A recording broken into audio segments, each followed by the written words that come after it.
Hi friends, அனைவருக்கும் வணக்கம். இப்போ இந்த ப்ளவுஸுக்கு உருண்டையான கப் பார்க்க போகிறோம். சைஸ் பார்த்தீங்கன்னா 38. இந்த ப்ளவுஸோட ஹைட்டு 14 இன்ச்சு. ஃப்ரண்ட் பார்ட்டோட ஹைட்டு பார்த்தீங்கன்னா 13 இன்ச்சு. இந்த ப்ளவுஸ் பார்த்தீங்கன்னா வெல்வெட் ப்ளவுஸுக்கு 3 டாட் எப்படி வந்து நம்ம சரியான அளவில் பிடிக்கிறதுன்னு தான் இந்த வீடியோவில் பார்க்க போகிறோம். ஒரு முறை இந்த கப்போட உயரத்தை செக் பண்ணி பார்த்துடலாம். மேலே ஷோல்டருக்கு 1/2 இன்ச்சு விட்டுட்டு அதோட ஹைட்டு பார்த்தீங்கன்னா 13 இன்ச்சு நம்மளுக்கு கரெக்டாக இருக்குது.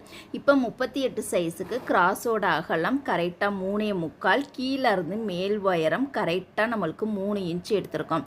ஏன்னா ப்ளவுஸோட ஹைட்டு 14 இன்ச்சுங்கிறனால கீழே இருந்து மேல் உயரம் 3 இன்ச்சு ஹைட்டில் இது போல் மார்க் பண்ணி ஒரு லைன் போட்டுக்கலாம்.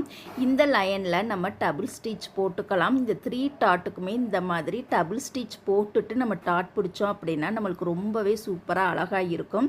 இப்போ இந்த கிராஸை 2ஆக மடித்து இதோட அகலம் எவ்வளவு வைக்க